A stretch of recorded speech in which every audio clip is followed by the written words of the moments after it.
already introduced, he is a drama teacher from Philippines, and he's also the director of Young Idea. So are you presenting with your students? That's correct. Okay, great. So yeah, hi again, everyone. I'm back. I'm not the host this time. I'm a presenter, and let me just do some logistics fixing here. Okay. All right. So from higher education, we go to basic education because our presentation will include young people who will share their thoughts about the project that they're doing right now. So the title is Pagkawala.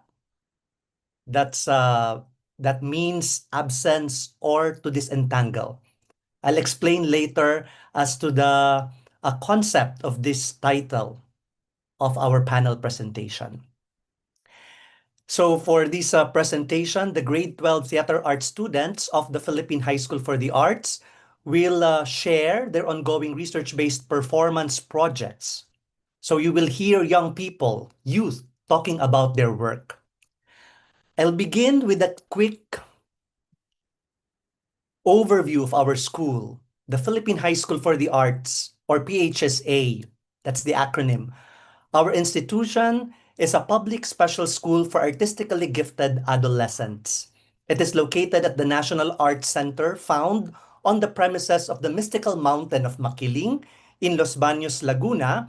That's roughly 63 kilometers southeast of Metro Manila, the country's national capital region.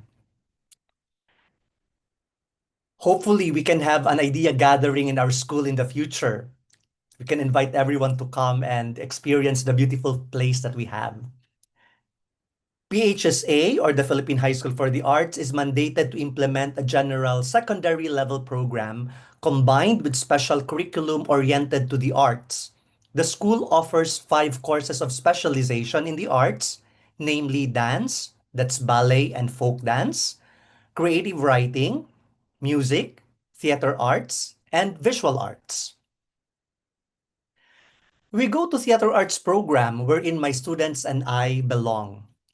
The theater arts program, divided into 2 sub-programs, junior and senior high school, aims to cultivate competent theater makers who excel not only in acting, directing, and other areas of production work, but also in generating critical discourse through performance. I'd like to mention that I am an alumnus of the school. This is where I started my formal training in theater. I am now in full circle, as I am a mentor at present of the next generation of Filipino artists, cultural workers, and educators. In junior high school, the students are trained in body movement, improvisation, script analysis, stage and production management, as well as theater history and theory. To further their training in senior high school, the students undergo introductory courses in research in the arts, such as dramaturgy, devising, writing for theater and performance, criticism, and applied theater through community outreach. The production arm of the theater arts program is called Dulaang 𝒕𝒉𝒆𝒎𝒂𝒂𝒏𝒈, or 𝒕𝒉𝒆𝒎𝒂𝒏𝒈 Theater. Dulaan means theater, 𝒕𝒉𝒆 means gaze or look, a sharp, focused, and evaluative look, and 𝒉𝒒𝒻 means hawk.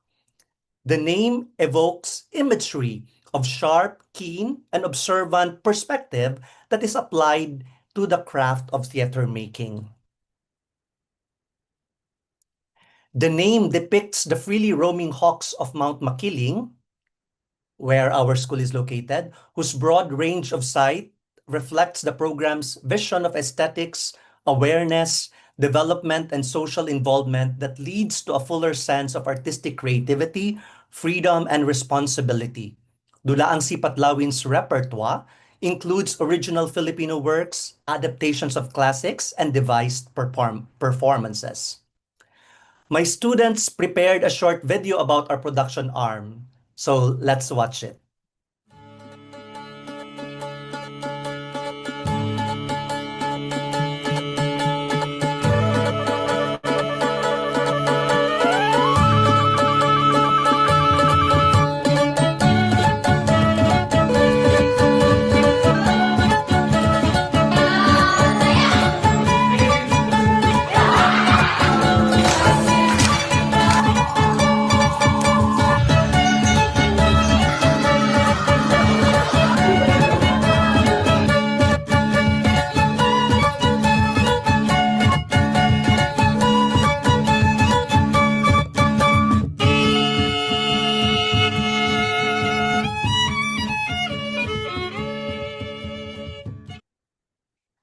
The grade 12 students are expected to work on a research-based performance project which will serve as the culminating activity in their theater arts training, 6 years in total, beginning from grade 7 to grade 12. Each student will select a topic and then will employ methods that will inform the process of his or her performance creation. His methods or her methods may include archival work, focus group discussions, key informant interviews, immersion, among others. To give some examples, I will share research-based performance projects from our last 2 school years. This one, Alingaungaw, that's school year 2023 to 2024, the student researchers framed their works as echoes or reverberations of sound. That's the meaning of Alingaungaw. One project was a one-man show offering a self-reflection on the origin of his homophobia and other misogynistic perceptions.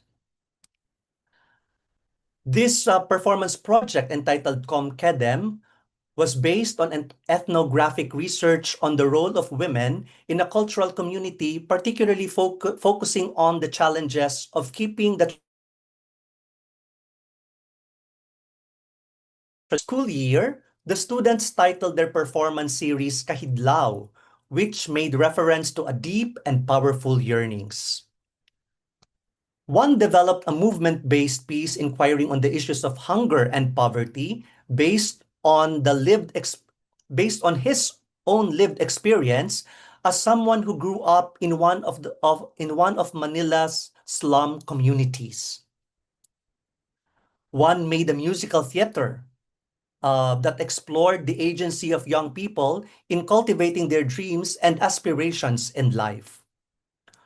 For this school year, the performance series, this research-based performance series, the title is called Pagkawala, a wordplay that draws from 2 Filipino notions, wala, which means absence or disappearance, and kawala, which means to break free or escape. The first performance explores the theme of distorted identity. That's may sariling mundo ka na naman. In English, you're living in your own world again. That will be shown in January 21st and 23rd next year. And the student proponents, researchers are Dizon and Alyssa Castrillo. The second performance will inquire on familial fading connections, entitled December. February 11 and 13 next year by Marcuz Bracia and Nicole Esguerra. The third performance will navigate practices and performativities on how people confront the reality of losing life. That's on February also, next year by Wyann Aquino and Aaron Sabio. Without further ado, I'll give now the floor to the first presenters, to my students, Dewayde Dizon and Alyssa Castrillo. Hello, good morning, good afternoon, and good evening to everyone watching. I am Dewayde Dizon. And I am Alyssa Castrillo, and we are going to be collaborating for our final project in the Philippine High School for the Arts, which is entitled May Sariling Mundo Ka Na Naman, or in English, You're living in your own world again. Okay, so the popular saying you're living in your own world again is often used when someone is disconnected from reality. And our project tackles social media's role in constructing the identity of its youth consumers. And in relating it to our title, the saying you're living in your own world again emphasizes the internet's ability to create a separate world for their users to indulge in. That results to people being more connected to the digital world rather than the real world. And the capitalization of your in the title represents the idea of the internet revolving around its consumer.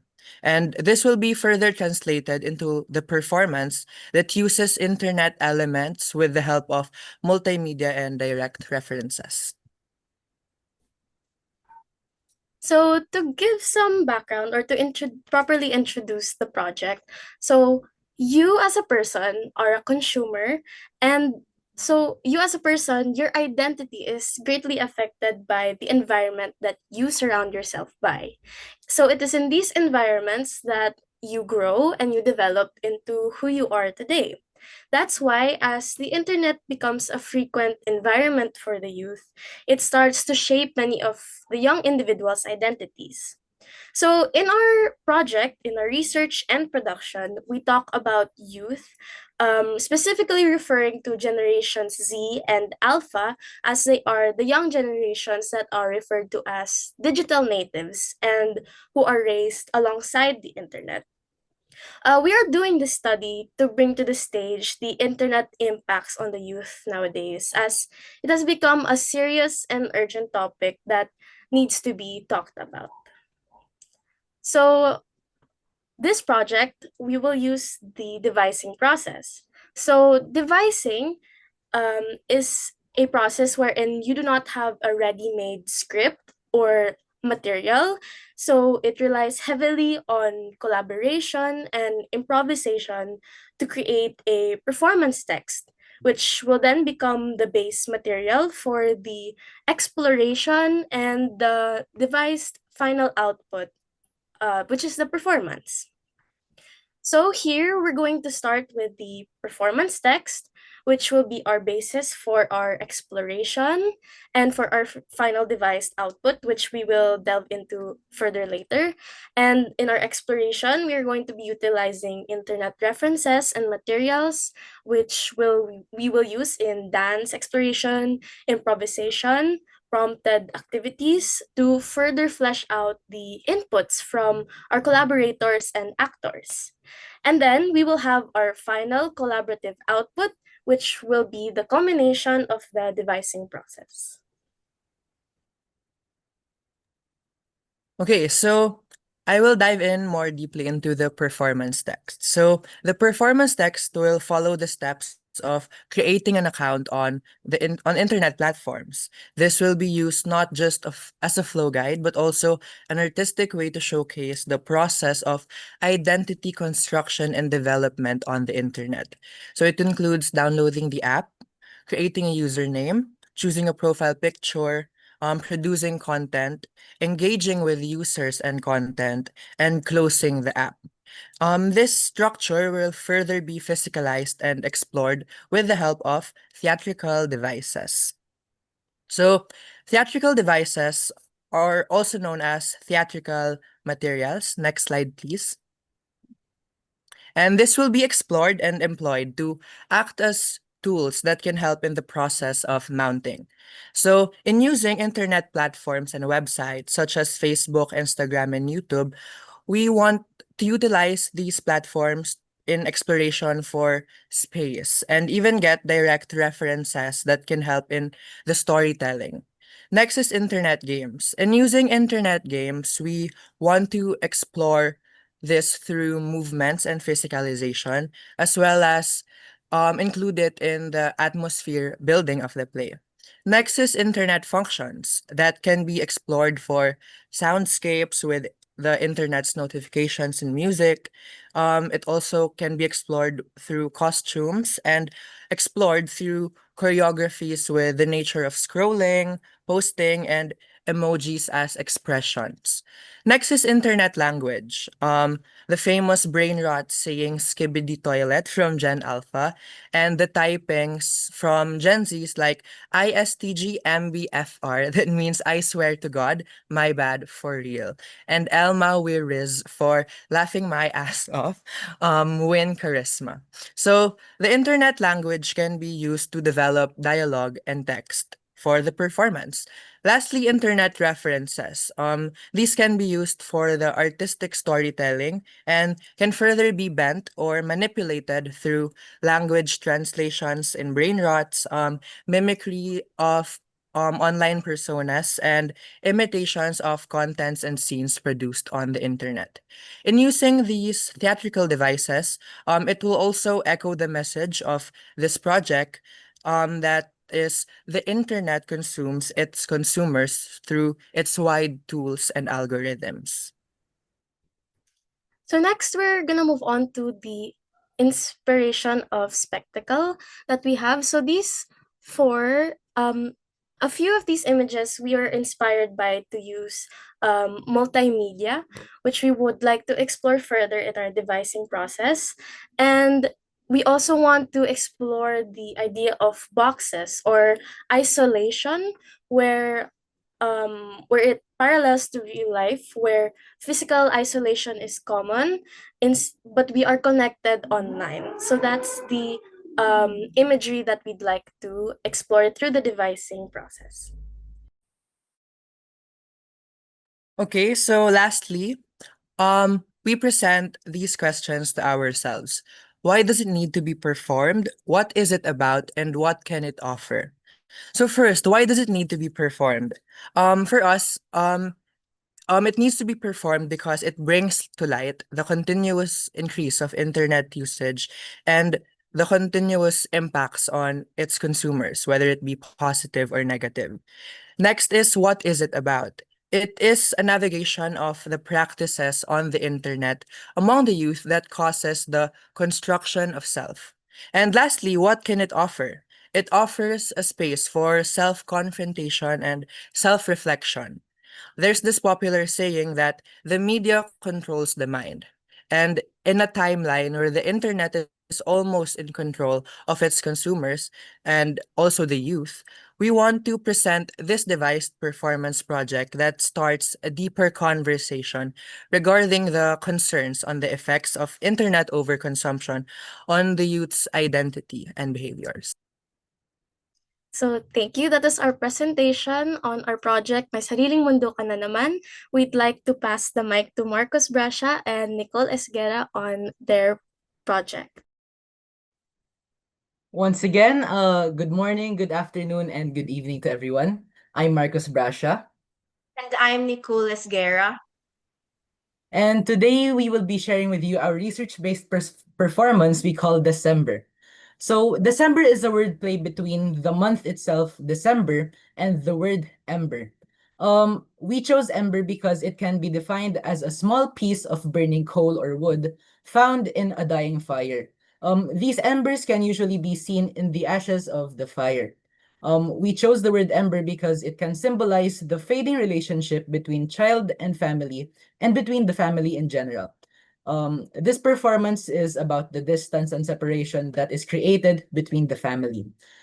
In the Philippines, when people need to provide for their families, they often go to other countries and make a living there because the job opportunities there are bigger and the pay is higher than in our own country. This also happens to us teenagers when we grow up and we go to boarding schools that may be in high school or college. And that's our situation right now as senior high school students of PHSA, Philippine High School for the Arts. The main reason why we chose December is because this is the time when overseas Filipino workers or OFWs come home. But before we start, we like to share to you who are OFWs. OFWs are Filipinos who leave the country to work abroad in order to support their families. According to the Department of Migrant Workers in the Philippines, as of March 2025, there are already 882,923 Filipinos working overseas. 52.13% are male and 47.87% are female. And as you can see in the other picture, the Middle East has the largest number of Filipinos working abroad. Most of them work as domestic helpers, caregivers, and other similar work. OFWs usually send boxes or what we call balikbayan box. They send this to their family like it acts like a gift, and especially if they couldn't come home during Christmas, this is also their way of making it up to their children for being far away. Being an OFW means making many sacrifices, being far from family, missing important family celebrations, and for OFW parents, they won't be able to witness their kids growing up. It is a very different situation for children who did not grow up with their own parents. It can affect their way of thinking, maturity, and how they interact with other people. And because of that, we want to show through a play the wounds that Generation Z or Gen Z youth feel from having OFW parents. We chose Gen Zs because nowadays we already have internet, social media, so it's much more easier for us to stay connected with our parents or with people far from us. But is that already enough for the children of OFWs, or they're just getting used to it? As I've mentioned earlier, we're going to show wounds that Gen Z feels from having an OFW parents. And for the audience to easily understand this, we're going to focus on these four types of wounds: mental, emotional, existential, and physical. Now, on the slide, you can see two different kinds of living rooms. One filled with Christmas decorations and the other showing a simple living room. This symbolizes the different kinds of bonding or relationships that the two families in the story have. Okay, now let's move on to what the form of the performance will be. So the form that we will be using is a song cycle. But what is a song cycle? A song cycle technically is pretty similar to the conventional musical play, because both use songs and music as big part of the performance. The main difference is that in musical plays, there is still a lot of dialogue, but in a song cycle, there is little to no dialogue at all. In a song cycle, it's basically a collection of songs performed without the usual plot that a musical has. It just revolves around a central theme or a narrative. And the songs we will be using are already existing and come from different genres. So like there's a wide range of selection there. We will be choosing songs through curation, where we will carefully pick songs that fit the theme, which, as I mentioned before, about separation and distance in the family.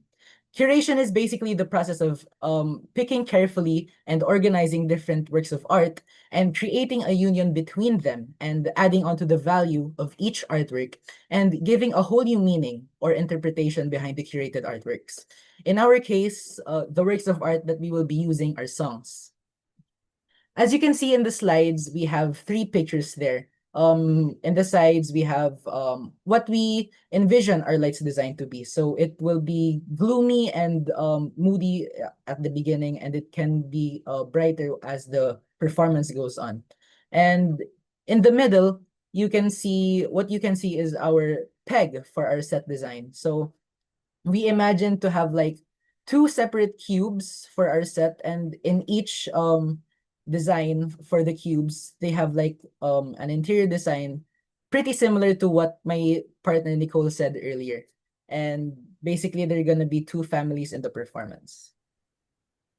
This production will help the youth better understand their own emotions, experiences, and ways of coping with the situation of not having their parents' physical presence. It also provides valuable insights for parents to further improve their relationship with their children.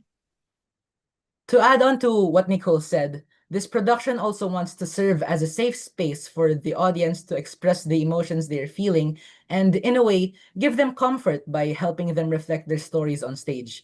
And what better way to give them comfort by incorporating familiar songs where they can sing along to as well. Thank you. So for our next presenter, I would like to call on Wyann Aquino and Aaron Sabio to present Memento Mori. Hello everyone, I am Wyann Aquino and I'm with Aaron Sabio and will be presenting Memento Mori. All right. We'll be presenting our project Memento Mori. It is a project for theater. But first, before we move on, what is Memento Mori? Memento Mori is a Latin phrase that means remember that you will die. This phrase reminds people of inevitability of death. Not to promote fear, but to encourage more on the reflection of life, values, and choices. And it is a reminder to live more fully, more truthfully, and more meaningfully while we still can. These thesis projects focuses on two main research components that will culminate in a devised theater performance. The first one will explore how device theater can serve as a method of examining the complex relationship between mortality and human agency. With the use of collaborative performance, personal narratives, and existential philosophy to reflect on how the awareness of death shapes the way we live, choose, and create meaning. Not only that, Memento Mori will also focus on the performativity and ritualization acts that one immediate family has. They will create different scenes showing these acts from the narratives and experiences of the families of each collaborator in the Philippines. These two research components are fused into one performance. We plan to use the form theater devising where narratives, autoethnobiography, and the experiences of one person will be translated into a vignette play. But first, let's define those. A device theater is created during the rehearsal process, meaning no one will have an initial idea of what the final production will look like, just like what the previous presenter mentioned.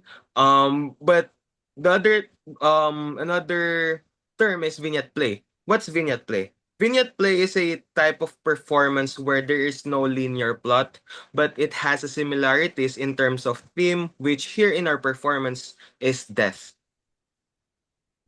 Our devised play, we choose to use the 5 stages of grief: denial, anger, bargaining, depression, and acceptance as the structural and emotional foundation of our performance text.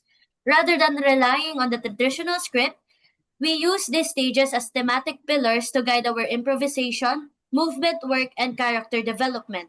Each stage becomes a lens through which we explore different aspects of loss, identity, and emotional resilience, allowing the ensemble to generate material that was both personal and universally relatable.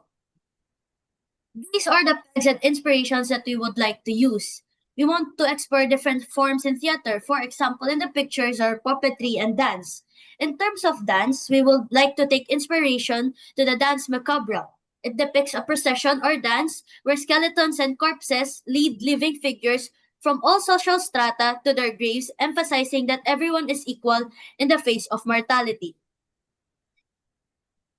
We also like to include the Your Idol from the K-pop Demon Hunters, where it will be used as a prompt and inspiration of a scene. With the picture Inside Out, we will use the idea of different characters representing emotions. We will use the 5 stages of grief as an alternative character. The butterfly will also be a prompt, or we will use the cycle of the butterfly. The other photos represents the practices that the Filipinos have during wakes and funerals. Some of these scenes will revolve around these practices. Lastly, these photos will be our initial thought of the vibe we want to play or lighting that we might use. And now let's move forward to why is it important. Let's tackle its significance.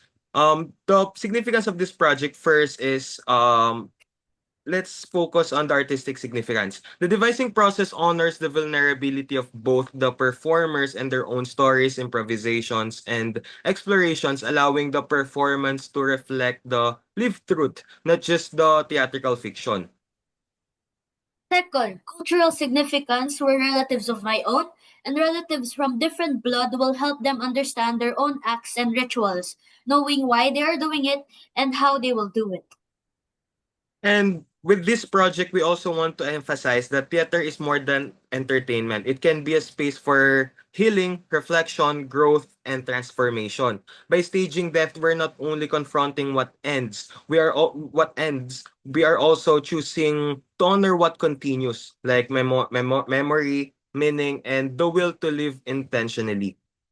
And um, to sum it all up, this device theater performance is not meant to provide answers. Rather, it invites both performers and the audience into a space of reflection, a space where we can confront that with despair, but with not with despair, but with the courage and intention. And that's the end of our presentation of this project. All right, so that's our grade 12 theater art students from the Philippine High School for the Arts. There's total of 6 of them. They come from different places here in the Philippines. Thank you, Wade, Alyssa, Marcus, Nicole, Wyann, and Aaron. So maybe just to end this presentation, we'll proceed to the next slide. Just two more slides, Dunya. It's okay. All right. So these theater research projects are wonderful opportunities for young people who are student practitioners. I'll call them practitioners because they are already doing theater, practicing theater, to articulate their thoughts and to actualize their artistic visions. Next slide. Through these research-based performance projects, it is hoped for that our theater students respond to the school's vision of having a continuing generation of Filipino artists of excellence and critical cultural leaders. Maraming salamat po sa inyong lahat. Thank you for listening. Thank you very much for Fredyl and your great students. They are wonderful. I'm really amazed by all their presentations. So now let's go into the Q&A session. So everyone here, now you are free to ask a question to all the presenters for now. So actually, I have a question. I found your school name is the High School for the Arts. So basically, what are the, after graduation from the high school, so all the students will go to the, universities for arts or maybe they can go to other majors? Who'd like to answer? I've been speaking for quite a while, so maybe others can share their thoughts. Alyssa? You're right beside me. We aren't necessarily required to take arts for college. We are encouraged to do so. There's also this thing. There's the scholarship offered by the Cultural Center of the Philippines, wherein they will help pay for our art education if we so decide to continue arts for college. But we aren't necessarily required in any way, shape, or form. That's it. Yeah. But are there anyone maybe when they go to the college that choose to learn maybe techniques or mathematics or maybe something else? Does that happen also or yes, no? that happens. That happens. So the students like to study like engineering or chemistry or oceanography. You can do that. Though they are government scholars now, they are not really required to take arts because you know, you have the freedom basically to choose whatever major you'd like to study in college. So I think that's the principle. You have the freedom to choose. But I am very sure that the arts and cultural education remain in them. So as by experience, though people are taking other fields, they're still connected to the arts and culture. They become patrons, they become enablers, they become managers, some become politicians, but eventually good supporters of the arts. So it's still a win-win situation, I'll say. Okay, because my feeling is your high school what they present it already looks like a university and college, so it's very really attractive. Okay, because I kept following up your WeChat channel, so I read about your experiences. I think a few months back, you had this event in Singapore, right? SDEA. Yes. And I think I saw Mr. Fredyl as well during this event because I saw the pictures. So I was really interested. What did you guys do during that event? Because when I was in Singapore, I actually graduated from Singapore Poly, and I think a lot of my teachers also are part of this association. But because I'm back in China, it's kind of hard to reach out to them. But I still want to keep updated. So I really want to hear from you guys. What kind of work are you is IDEA focusing right now, and things like that. Okay. Fredyl? Okay, I can Okay. just say very shortly. That was the Theater Arts Conference that was organized by IDEA's member, Singapore SDA, Singapore Drama Educators Association. And the General Council meeting of IDEA that happens every 2 years was connected to that event. And also that event was supported by us. It was endorsed by IDEA.